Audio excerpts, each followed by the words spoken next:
क्या आपने कभी सोचा है कि क्यों कुछ लोग दिन रात मेहनत करते हैं, पसीना बहाते हैं, ईमानदारी से अपना हर काम करते हैं, लेकिन फिर भी उनके हाथ हमेशा खाली रहते हैं, उनकी तिजोरी कभी नहीं भरती और सफलता हमेशा उनसे 4 कदम दूर खड़ी मुस्कुराती रहती है। ये वो लोग हैं जो कभी किसी का बुरा नहीं चाहते, पूजा पाठ भी करते हैं, भगवान को भी मानते हैं, लेकिन उनकी प्रार्थनाएं जैसे ब्रह्मांड में कहीं खो जाती हैं। गरीबी और असफलता एक काले बादल की तरह उनके जीवन पर हमेशा मंडराती रहती है। वे अपनी किस्मत को कोसते हैं, अपने हालात पर रोते हैं और एक ही सवाल बार बार पूछते हैं। अगर ये सवाल आपका भी है, अगर आप भी मेहनत करके थक चुके हैं और वजह समझ नहीं पा रहे हैं, तो आज इस वीडियो को अंत तक देखिएगा, क्योंकि आज हम पर्दा उठाएंगे उन 3 गहरे आध्यात्मिक कारणों से जो शास्त्रों और पुराणों के अनुसार किसी भी व्यक्ति की गरीबी और असफलता के पीछे छिपे हो सकते हैं। ये वो कारण हैं जिन पर हमारा ध्यान कभी नहीं जाता, लेकिन इनका प्रभाव हमारे जीवन पर सबसे ज्यादा होता है। नमस्कार दोस्तों, रहस्य कहानियां में आपका एक बार फिर से स्वागत है। आज हम एक ऐसे विषय पर बात करने जा रहे हैं जो हम में से कई लोगों के जीवन से सीधे तौर पर जुड़ा हुआ है, गरीबी और असफलता।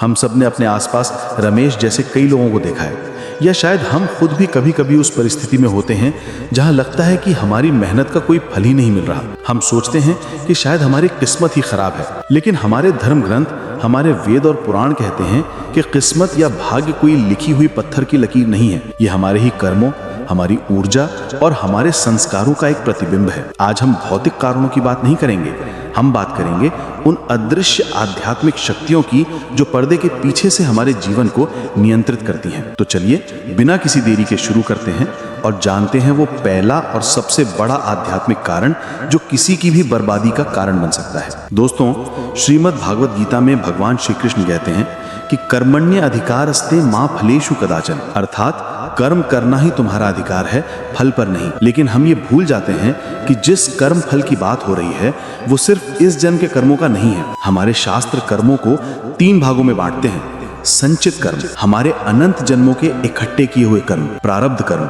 उन संचित कर्मों का वो छोटा सा हिस्सा जिसका फल हमें इस जन्म में भोगना ही पड़ता है। क्रियमाण कर्म, वो कर्म जो हम इस वर्तमान जन्म में कर रहे हैं। अब सोचिए, अगर किसी व्यक्ति ने अपने पिछले जन्म में जाने अनजाने में किसी का धन हड़पा हो, किसी को धोखा दिया हो, या किसी को इतना सताया हो कि वो इंसान गरीबी में जीने को मजबूर हो गया हो, तो कर्म का सिद्धांत कहता है कि उस कर्म का फल एक दिन आपको भी भोगना पड़ेगा। यही प्रारब्ध बनकर इस जन्म में हमारे सामने आता है। हम पूरी मेहनत करते हैं लेकिन पैसा हाथ में टिकता नहीं। व्यापार शुरू करते हैं तो घाटा हो जाता है, नौकरी लगती है तो छूट जाती है। हमें लगता है कि हमारी किस्मत खराब है, लेकिन असल में हम अपने ही किसी पुराने कर्म का कर्ज चुका रहे होते हैं। इस बात को एक कथा से समझते हैं। एक बार एक राजा था जो बहुत धनी और प्रतापी था, लेकिन उसे संतान का सुख नहीं था। वो दुखी होकर एक सिद्ध महात्मा के पास गया। महात्मा ने ध्यान लगाकर देखा और राजा से कहा, राजन, आज आप भले ही राजा हैं, लेकिन 7 जन्म पहले आप एक निर्दयी शिकारी थे। आपने एक गर्भवती हिरणी का शिकार किया था जो अपने बच्चे को जन्म देने ही वाली थी। उस हिरणी ने मरते हुए आपको श्राप दिया कि जैसे आज मैं अपनी संतान का मुख नहीं देख पाई, वैसे ही तुम्हें 7 जन्मों तक संतान के सुख के लिए तड़पना पड़ेगा। ये सुनकर राजा कांप गया। उसे समझ आया कि उसका आज का दुख उसके ही किसी पुराने कर्म का फल है। तो अब सवाल उठता है कि क्या करें? क्या हम बस हाथ पर हाथ धरे बैठे रहें और प्रारब्ध को कोसते रहें? जी नहीं, बिल्कुल नहीं। यही तो हमारे धर्म की खूबसूरती है। शास्त्र कहते हैं कि प्रारब्ध कर्म को पूरी तरह खत्म तो नहीं किया जा सकता,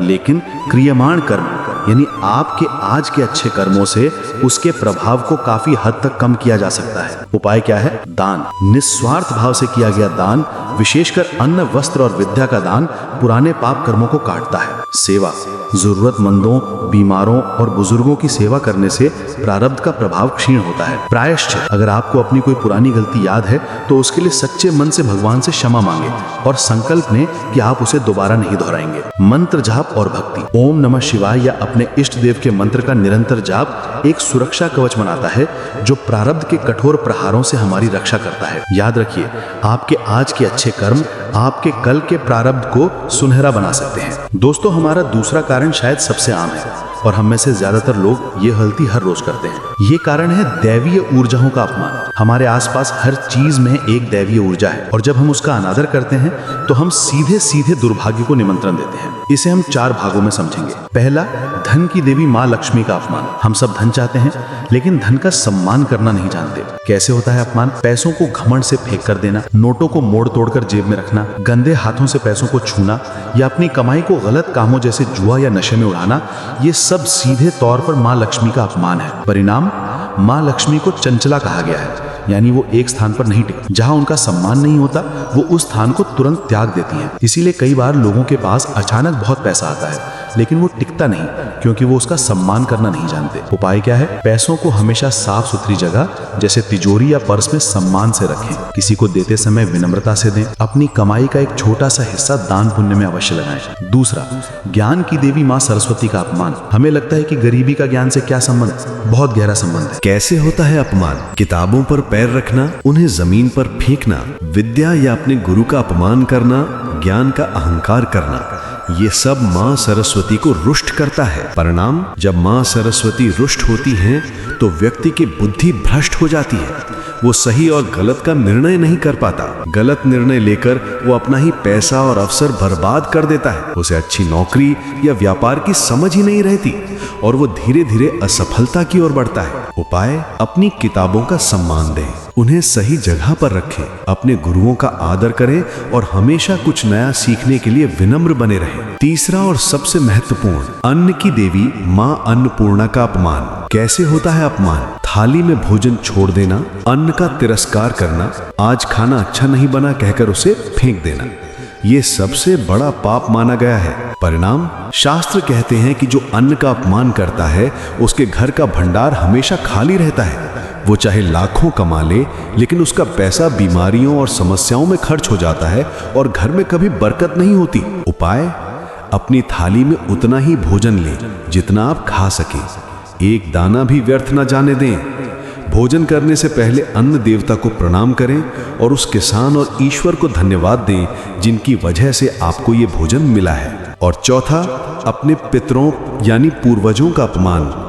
गरुड़ पुराण में पितृदोष को गरीबी और असफलता का एक बहुत बड़ा कारण बताया गया है। कैसे होता है अपमान? अपने माता पिता या बड़ों का अपमान करना, उनकी मृत्यु के बाद उनका श्राद्ध या तर्पण न करना या उनके बारे में अपशब्द बोलना। परिणाम, इससे पितृ रुष्ट हो जाते हैं और उनकी अतृप्त आत्मा की ऊर्जा हमारे जीवन में बाधाएं उत्पन्न करती है। काम बनते बनते बिगड़ जाते हैं, घर में अशांति रहती है और वंश वृद्धि में भी समस्याएं आती हैं। उपाय, पितृपक्ष में अपने पूर्वजों के लिए श्राद्ध और तर्पण अवश्य करें। हर अमावस्या को उनके नाम से दान करें। अपने जीवित माता पिता और बड़ों की सेवा और सम्मान करें। दोस्तों, ये चारों ऊर्जाएं हमारे जीवन का आधार हैं। इनका सम्मान करके देखिए, आपके जीवन में चमत्कारी बदलाव आने लगेंगे। और दोस्तों, हमारा तीसरा आध्यात्मिक कारण सीधे तौर पर हमारी सोच और हमारी ऊर्जा से जुड़ा है। यह है कृतज्ञता की कमी और हमेशा शिकायत करने की आदत। ब्रह्मांड एक विशाल दर्पण की तरह है। आप जो ऊर्जा इसे देंगे, ये उसे कई गुना बढ़ाकर आपको वापस लौटाएगा।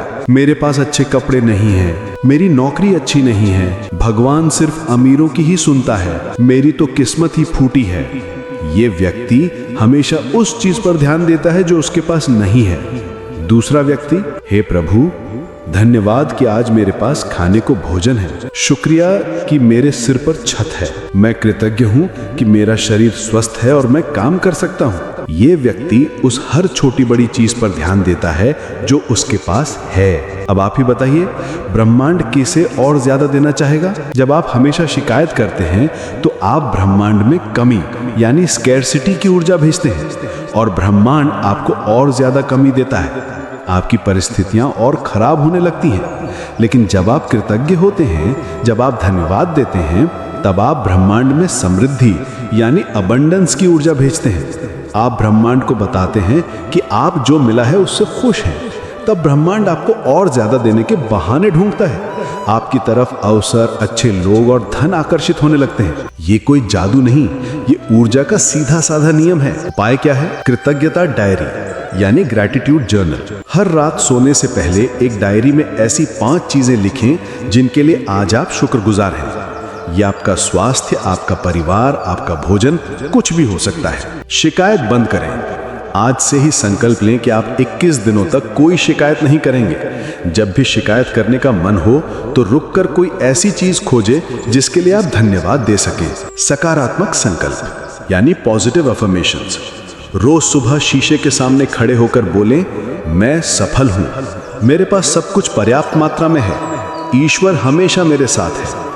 ये छोटी छोटी आदतें आपकी ऊर्जा को पूरी तरह से बदल लेंगी और आप देखेंगे कि कैसे सफलता और समृद्धि आपकी ओर खींची चली आ रही है। तो दोस्तों, ये थे वो 3 गहरे आध्यात्मिक कारण, हमारे प्रारब्ध कर्म, दैवीय ऊर्जाओं का अनादर और कृतज्ञता की कमी। आज हमने ये जाना कि हमारी गरीबी और असफलता के लिए सिर्फ बाहरी परिस्थितियां या हमारी किस्मत जिम्मेदार नहीं है।